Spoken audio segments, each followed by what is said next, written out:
থাকে কি বলতে পারবে? তোমাদের এখন কাফি নলেজ হয়ে গেছে, তাহলে বলবো যে আনসেফ অ্যাক্ট করলেও দুর্ঘটনা হয়, মানে অসুরক্ষিত কোনো কাজ করলে ওয়ার্কপ্লেসে দুর্ঘটনা হয়, আবার পরিবেশগত ত্রুটির কারণেও দুর্ঘটনা হয় ওয়ার্কপ্লেসে। বোঝা গেল তো? তাহলে এবার বলবো সেটাকে কিন্তু লুকাবে না। তাহলে কি বলছে? রিপোর্ট করুন। রিপোর্ট মানে তাদের জানান এবং এই রিপোর্ট করার একটা পদ্ধতি আছে। মানে রিপোর্ট অল অ্যাক্সিডেন্ট, মানে অ্যাক্সিডেন্ট আপনি বলছেন রিপোর্ট হয়, রিপোর্ট করতে হয়, লিখিতভাবে দিতে হয়, এবং যেখানে যেরকম প্রথা আছে বা ব্যবস্থা আছে বা পদ্ধতি আছে সেটাকে ফলো করতে বলছে। লুকাবেন না। কেন বলুন তো? যে অ্যাক্সিডেন্ট মনে করুন হতে পারতো কিন্তু ঘটে গেল বা ঘটেনি, বেঁচে গেল কোনো লোক, তাহলে কিন্তু ওইটা যদি স্টাডি করে তার প্রিকশনারি প্রপার মেজার যদি না নেওয়া হয়, পরবর্তীকালে ওইটাই হয়তো বাস্তবে রূপায়িত হয়ে গেল। বোঝা গেল? তাই জন্য বলছি লুকাতে নেই। নেক্সট, কেন? যেহেতু তোমরা সেফটি ডিপার্টমেন্টের, তাই জন্য বোঝানো হচ্ছে। ই ফর কি বলতো? Know your workplace emergency procedure.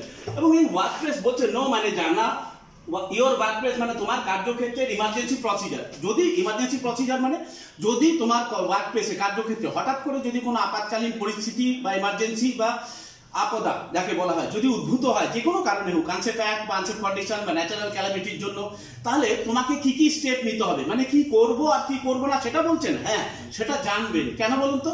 যে আপনাদের তাই জন্য একটা সেফটি ইন্ডাকশন ট্রেনিং দেওয়া হয়ে থাকে। কি ট্রেনিং? Safety induction training. কাদের জন্য? ফর নিউ কামার্স অনলি, যারা নতুন জয়েন করেন। সেখানে ইঞ্জিনিয়ারও থাকতে পারে, বিটেক মেকানিক্যাল ইঞ্জিনিয়ার থাকতে পারে, সিভিল বা সেফটি পার্সোনাল বা সিকিউরিটি গার্ড, সমস্ত ফায়ার স্টাফ, তাদের এই ধরনের ট্রেনিং দেওয়া হয়ে থাকে। যে ইমার্জেন্সি হলে প্ল্যান্টে কি করব, কোন কোন জিনিসগুলোর সাপ্লাই সরবরাহ বন্ধ করব, হঠাৎ করে যদি ইভাকুয়েট করতে হয় বা ভূমিকম্প শুরু হয়ে গেল, তাহলে কি করব আর ইমার্জেন্সি হলে কি করব না, সেই নলেজটা দেওয়া। এবং তাদের জন্য কাজে জয়েন করার সঙ্গে সঙ্গেই তোমরা জানো এই ট্রেনিং তোমরাও দিয়ে থাকো, এবং এই ধরনের ট্রেনিংকে আমরা তাই জন্য তো বলে থাকি সেফটি ইন্ডাকশন ট্রেনিং। বোঝা গেল? মানে সেফটি ইন্ডাকশন ট্রেনিং পুরনো লোককে দেওয়া হয় না নতুন লোককে? হ্যাঁ, বোঝা গেল? নিউ কামার মানে নতুন লোক। পরের পয়েন্টে কি লেখা আছে? Do not use drugs or alcohol on duty. তার মানে ড্রাগস মানে যে কোনো রকমের নেশালি পদার্থ, মানে নেশা হয়, নেশাগ্রস্ত, ব্রাউন সুগার ইত্যাদি, বোঝা গেল? চরস ফরস ইত্যাদি। ইভেন অ্যালকোহল মানে দারু জাতীয় জিনিস বা ওয়াইন বা মদ জাতীয় জিনিস বলছে ডিউটিতে থাকাকালীন অবস্থায় খাবেন না। ডিউটি থেকে চলে যাওয়ার পর আপনি যা ইচ্ছা করুন, তার দায়িত্ব ম্যানেজমেন্টের না। বোঝা গেল? আপনাদের নিতে হবে না। তাহলে তার জন্য বলছেন যতক্ষণ ডিউটিতে আছেন, ডিউটিতে আসার পরে কিন্তু এ যেন না হয়, বা তাহলে কিন্তু আপনার চাকরি নিয়ে টানাটানি হতে পারে, আপনার বিরুদ্ধে আইনগত এবং বৈধ অ্যাকশন নিতে পারে ম্যানেজমেন্ট। বোঝা গেল? তাহলে নিজেও করবেন না বা অপরকেও করতে দেবেন না। এটা কিন্তু লুক আফটার করা, এবং তোমাদের সেই অধিকার আছে। বোঝা গেল? তারপরে বলছে বিতে কি বলছে? কি বলছে বলো? Take regular ব্রেকস। রেগুলার কথা মানে জানো তো? রেগুলার মানে ডেইলি না, রেগুলার মানে হচ্ছে নিয়মিত। বোঝা গেল? রেগুলার মানে নিয়মিত। Take regular breaks. প্রত্যেকটা কাজ লাগাতার করাবে না। যেখানে বলা হয়েছে এত ঘন্টা কাজের পর ফ্যাক্টরি অ্যাক্ট, তোমরা জানো 1948, যেটা না করলেই নয়, না জানলেই নয়। সেই ফ্যাক্টরি অ্যাক্টে বলা হয়েছে যে কতক্ষণ কর্মচারীরা বা শ্রমিক কাজ করলে তাদের রেস্ট দেওয়া উচিত, ব্রেক দেওয়া উচিত।